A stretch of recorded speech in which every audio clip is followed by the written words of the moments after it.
Okay, I want to take a minute to go through a specific problem for you guys. On Friday, as I told you, I'm not going to be in class, so I wanted to make sure you are able to do a typical diffraction problem. You recall in this first slide, we're looking at the derivation of the equation I showed you from the double slit experiment. So we shoot light through a double slit, and we get the confirmation that light is a wave because we get diffraction of the light through each of the slits. The waves interfere, and we get constructive and destructive interference.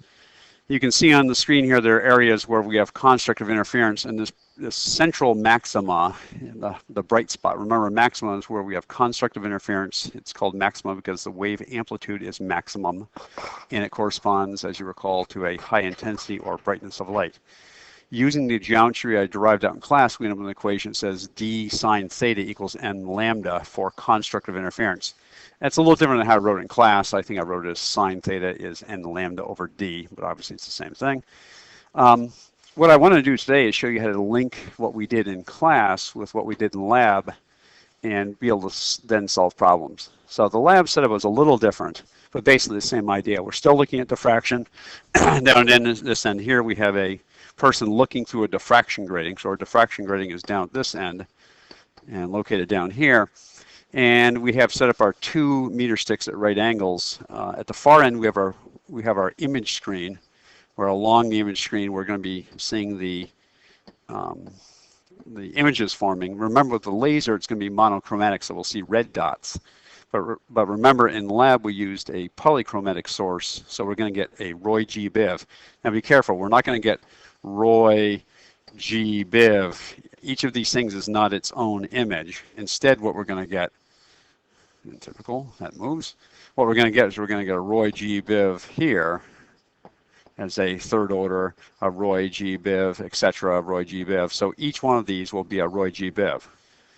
So again, because it's polychromatic, you'll get the rainbow in effect for each of the images. The other thing to notice here is the geometry. The distance out on the where the meter stick is, the distance you travel out on the meter stick is going to be known as the X distance. And just like in lab, the distance from the principal image is a vocabulary thing. The principal image is where we place the light bulb in class. There is no image, it's actually the object. But the distance up on the screen on the image screen, up from the principal image is known as the Y distance, and that kind of makes sense, X and Y. And you may recall from lab that we could then use the trig identity of tangent. Tangent, of course, is the opposite over the adjacent, so we can link those 3 quantities, X, Y, and theta, as we did in lab. Now, the typical problem, I just want to walk you through one problem.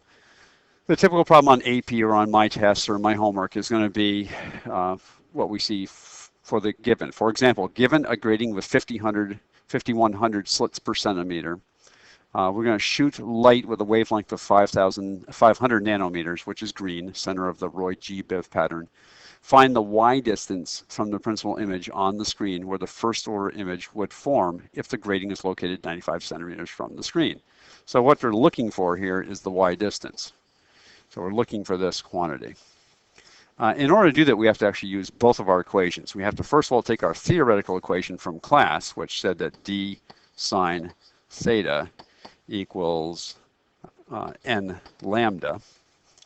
And in this case, because it is first order, we know our n is 1. And half the battle here is figuring out, well, what am I looking for? Well, because I'm looking for y, well, y is not in this equation. Y is going to be linked by the lab experience of saying, looking at the x, y, and the theta. So I know that, again, using tangent, theta is opposite over adjacent, and opposite is y, and adjacent is x. Now I know that y equals x tan theta. Well, I know x. X was given to me as 95. So I got that. Obviously, I need to know the angle. I'm looking for theta. So I'm going to find theta from this first equation, and then I'm going to bring the theta over to the second equation and then solve for my y. So to do that, the biggest thing to be careful about is, because I'm looking for theta, I'm going to isolate the theta, and lambda over d. Again, n is 1, so that can go out. Obviously, be careful here. Make sure that when you're solving for theta, you don't divide by the sine function. We're going to take the inverse sine. I actually had kids divide by theta, or divide by sine. So we're going to take the inverse sine of lambda over d. Now, the biggest mistake people make is not making sure things are in the proper units. It doesn't matter what Y and D are in, but they must be in the same unit. And I would suggest strongly that all light calculations be done in nanometers. So in order to do that, I would want to convert all my values over to nanometers. Well, this is easy. Lambda is in nanometers. So that's easy. I already got that quantity. The one that's left is the D. And just like in lab, you're going to take your D. Notice here our given is slits per centimeter. I want to get centimeters per slit, or the distance between the slits. So the first thing to do is invert. But of course, that's going to yield a number in centimeters. So then I have to convert that value over to meters by doing what I always do. 100 centimeters is 1 meter. And then I want to get it over to nanometers. So when I do that, I'm going to say, well, I want to get rid of meters. Meters on the bottom, a nanometer on top. And then I got to remember that one nanometer is 1 times 10 to the minus 9. And that's probably the hardest thing, is just keeping it straight, our metric prefix. When I do that calculation to find the actual D value, when I actually solve for D, I believe the D in this case comes out to be 1960 nanometers. So now I'm just about there. I'm looking for my theta.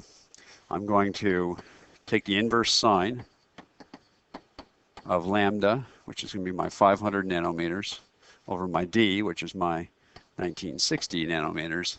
Again, because the units are the same, we can cancel, and now we're taking the inverse sine of a pure number as we need to. Just be sure you're in degree mode. That's the other thing that often happens. People are doing calculus before or after my class, and they end up doing it in radian mode. This comes out to be 14.8 degrees, I think. You should check all this stuff.